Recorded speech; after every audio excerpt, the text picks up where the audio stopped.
No,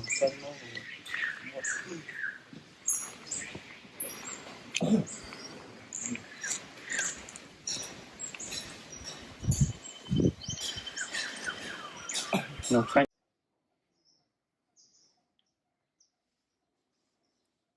Hello, and again we're out and about looking at forgotten temples of Cambodia.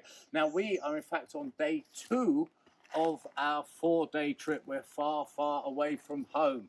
In fact, we're further than maybe you'd imagine, because we are right next to Thailand. I will show you how close to Thailand we are in just a moment. Follow me, Sven. We do have a military presence here, but they're all jolly friendly.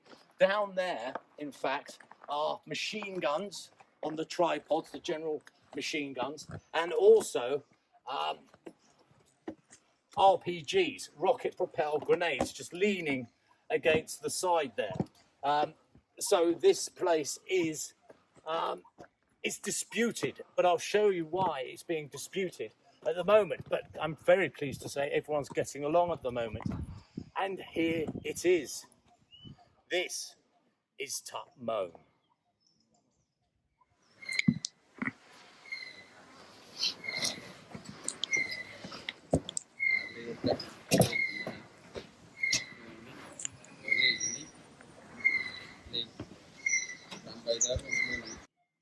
Right, so let's have a look around, shall we? Come on, follow me. Here we go. Here's the jolly old military. Here we have a mix. We have the Thai Guards army and also the Cambodian army. This gentleman is from Thailand, as is this gentleman, but at the back there he's from Cambodia. And there's more littered around the complex. Whoops. Now, come with me, because this is fab. This is really good. I'm just standing on a huge plinth. We've got some enormous stones yet again. But what we have, which is very interesting, I'll let Sven come through, because he needs to get a bit of an angle. If Sven just goes to my left here and has a look at the wall, we can actually see how these things are put together. Now bear in mind, for 1,000 years this has stood here. Look at this, no bigger than my hand. And then we have as wide as my span. Then we have square, we have, look, that's just a brick. But it's quite remarkable, isn't it? It's like entering in, there's vines and all sorts, spiders, webs as always. It's like entering a secret garden. It really is. And this doorway here is obviously not how it should be. And this is where we come into Thailand, because behind this, it has been blocked for the sole reason of not letting people into Thailand. So through there is Thailand, but we are in Cambodia. And the odd thing as well is over here, look at this big step. It's quite, everything is big, isn't it? It's lovely. Through that wall there that's behind me is also Thailand. We've got Thailand here, we've got Thailand behind me, and on that other side is also Thailand. We are hemmed in by Thailand, hence the guards. And the soldiers are just moving away, actually, as we come towards them. They don't like to be filmed, don't you know? Well, the Thai ones don't. The Cambodian ones don't seem to care too much. So it's very unique just on that one point alone, which is, we are literally, there's a little piece of Cambodia just jutting into Thailand, and they've been arguing and disputing temples for many a long year. But this one, at the moment, is Thai. Let's go and have a look at some more.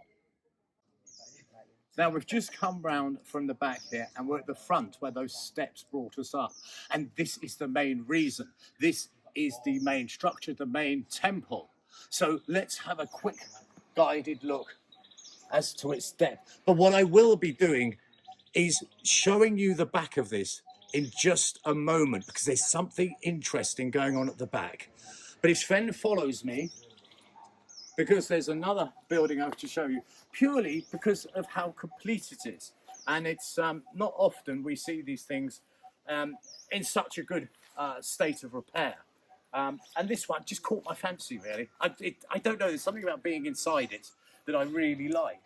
So there was obviously an altar in here, and it's really good. It's really good.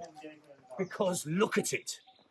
Isn't this fantastic? You don't need much of an imagination to, well, we've got the altar. We don't have to imagine the altar and the statue that used to stand here and people coming in. Now the roof, and people ask about the roof would have been wooden.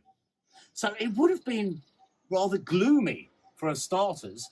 So I'd imagine maybe there was, you know, tallow candles or something here. So you can imagine this gloomy room that has no windows or anything. And all you see is this deity, this altar in front of you, and lit by this lovely, gentle amber light. And that's why I really like this room. It's just got a certain presence about it. And this is the heart of it all.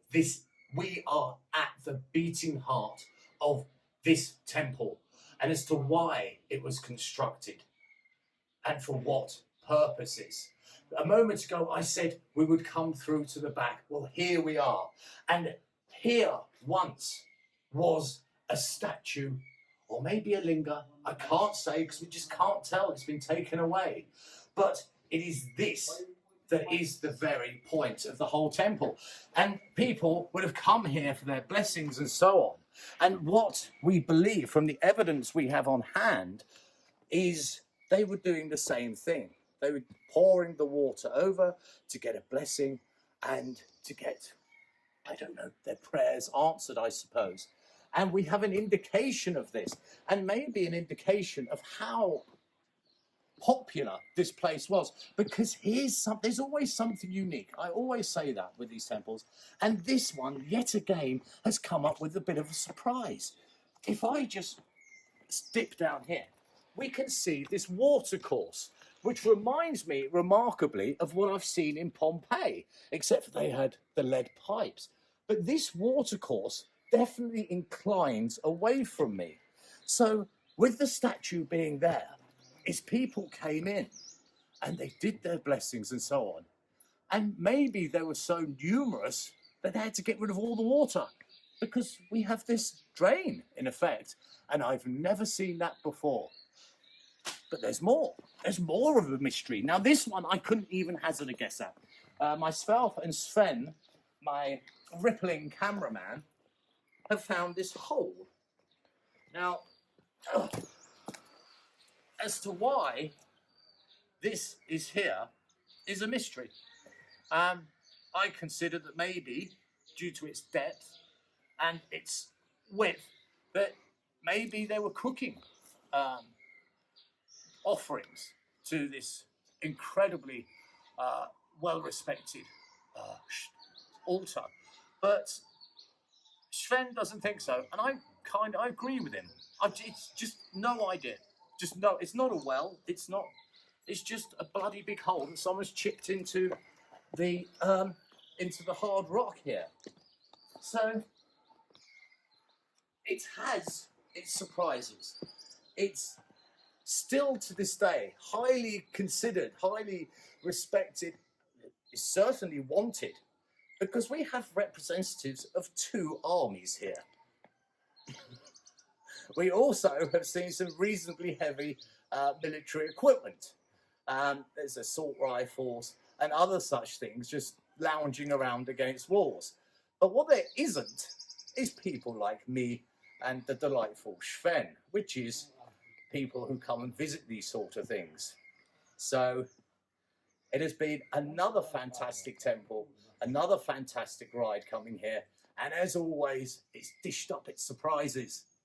And it's been a treat to devour them.